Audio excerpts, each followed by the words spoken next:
Oke, selamat sore semuanya. Perkenalkan, saya Mona, perwakilan dari kelompok 5.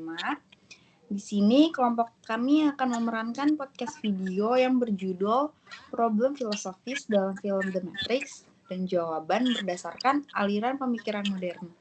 Oke, tanpa banyak buang waktu, kita akan mulai podcastnya. Halo semua, selamat datang di podcast kami. Kali ini kita akan membahas sesuatu yang super menarik, yaitu filosofis dalam film The Matrix bersama saya, Mona. Kita akan menggali lebih dalam bareng teman-teman keren saya di sini. Yuk kita kenalan dulu. Halo, aku Raihan. Mari kita kupas tuntas filosofi di balik film ini. Hai, aku Nanda. Nggak sabar banget bahas The Matrix ini. Halo, aku Laura. Film ini bikin aku mikir banget soal realitas sih.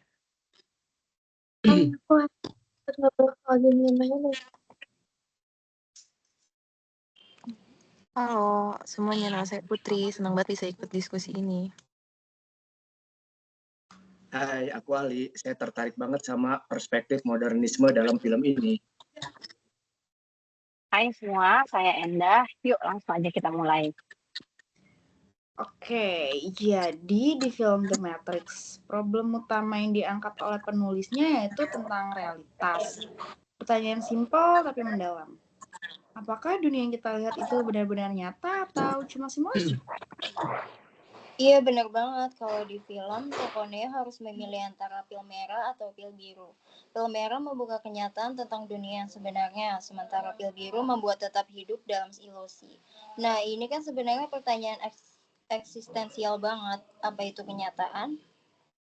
Betul, dan ini nyambung banget sama pertanyaan klasik filsafat. Bagaimana kita tahu bahwa kita tidak sedang bermimpi? Ini kan mirip dengan pemikiran René Descartes tentang cogito ergo sum. Saya berpikir maka saya ada. Dia juga mempertanyakan apakah indera kita bisa dipercaya. Dan jangan lupa ada juga tema kontrol di sini. Dalam The Matrix, manusia ini dikontrol oleh mesin. Nah, ini mengangkat pertanyaan etis nih. Sejauh mana teknologi boleh mengambil alih hidup kita? Ya, konsep ini mengingatkan kita pada kritik Karl Marx tentang alienasi, di mana manusia bisa kehilangan kendali atas hasil ciptaannya sendiri. Dan ini juga bisa dikaitkan dengan pandangan teknologi dari Jacques Ellul.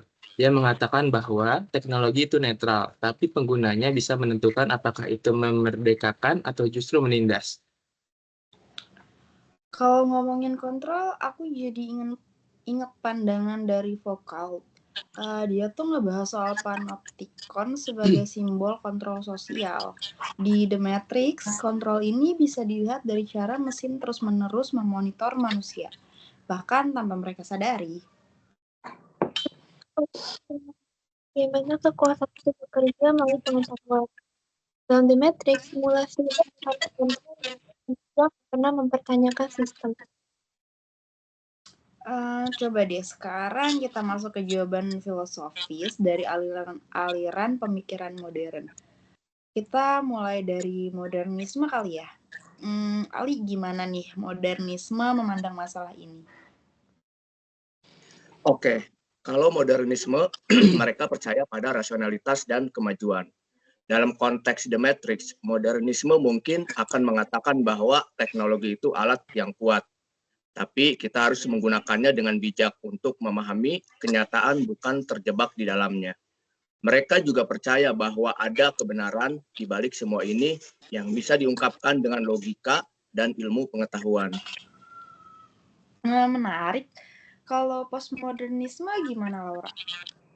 Postmodernisme itu beda lagi. Mereka skeptis sama kebenaran tunggal. Dalam The Matrix, postmodernisme mungkin akan bilang bahwa realitas itu konstruksi sosial.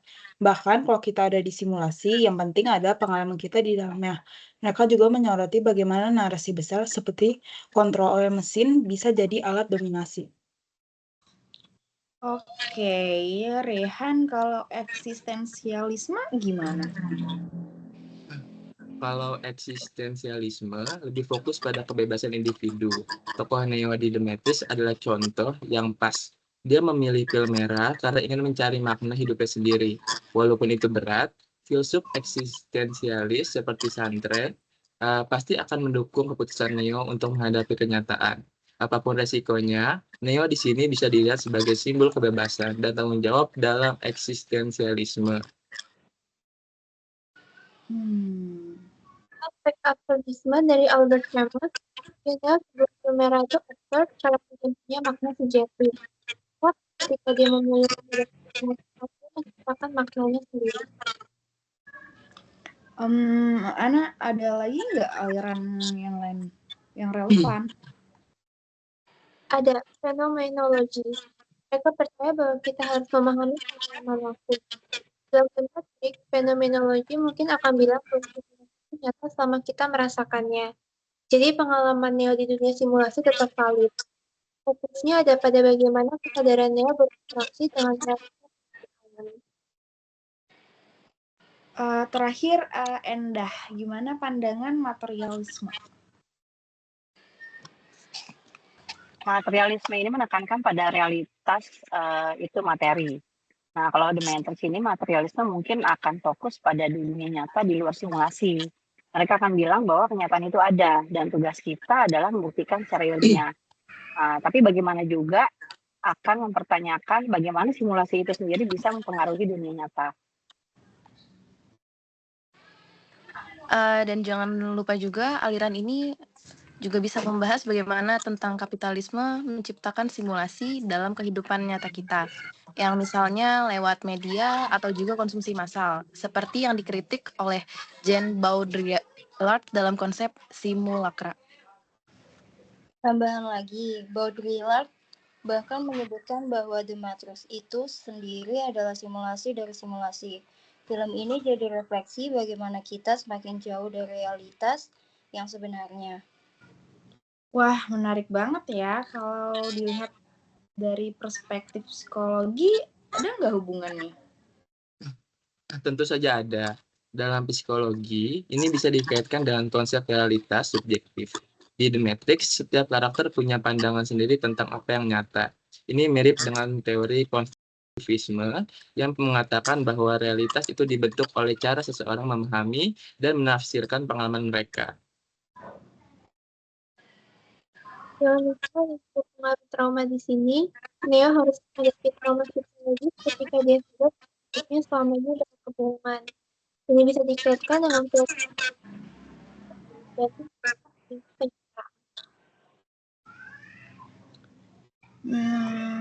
Tadi kita udah bahas berbagai perspektif aliran pemikiran.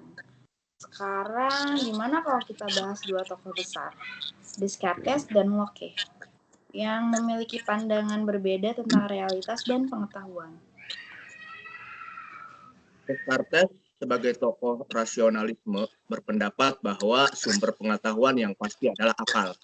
Kalau kita lihat di The Matrix, Descartes mungkin akan mendukung pandangan Neo yang memiliki pil merah. Bagi Descartes, akal adalah kunci untuk membedakan kenyataan dari ilusi. Walaupun dunia kita tampak seperti simulasi, kita masih bisa menemukan kebenaran lewat penggunaan rasio yang tajam. Locke yang terkenal dengan pandangannya yang mengutamakan pengalaman pasti akan membantah Descartes. Menurut Locke, pengetahuan itu berasal dari pengalaman, bukan dari akal semata. Ia percaya bahwa realitas harus bisa dibuktikan melalui apa yang kita rasakan dengan indera kita. Dalam konteks The Matrix, Locke mungkin akan mempertanyakan apakah dunia simulasi itu benar-benar nyata. Karena menurutnya, sesuatu hanya bisa dianggap nyata kalau kita bisa mengalaminya langsung.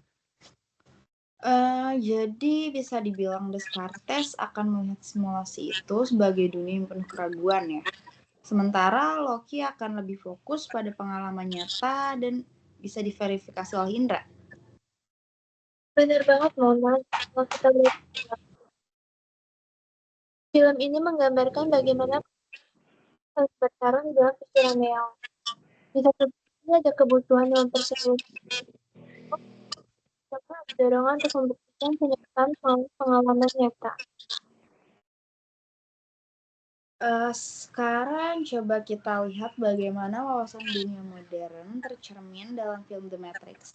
Salah satu ciri khas wawasan dunia modern tuh adalah keyakinan pada kemajuan ilmu pengetahuan dan teknologi.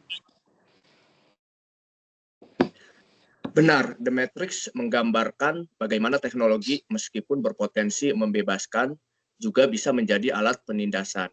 Ini menunjukkan dualitas dalam pandangan modernisme terhadap teknologi, sebagai pendorong kemajuan sekaligus sebagai ancaman.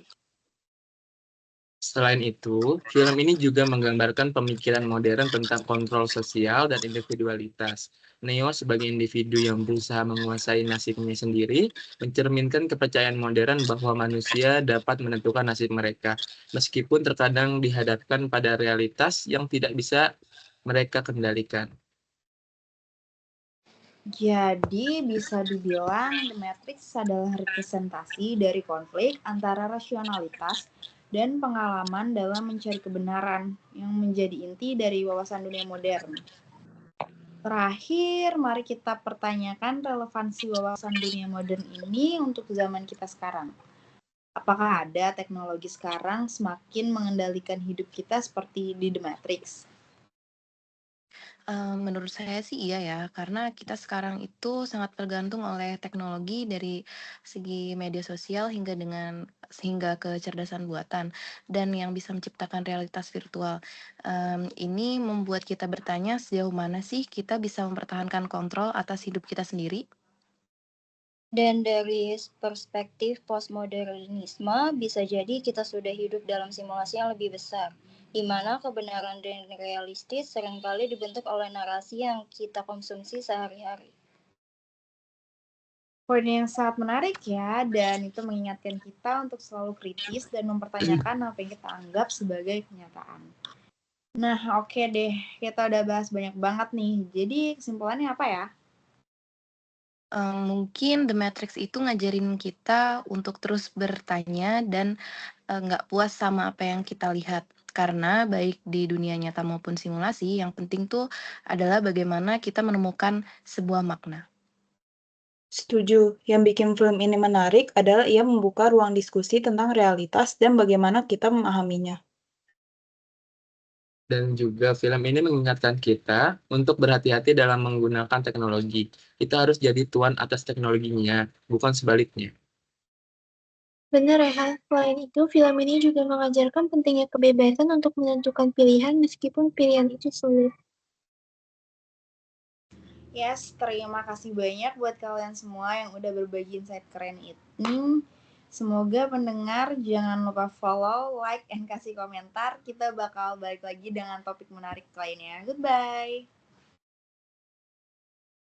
Bye. Alhamdulillah. Berapa menit nih, Kak?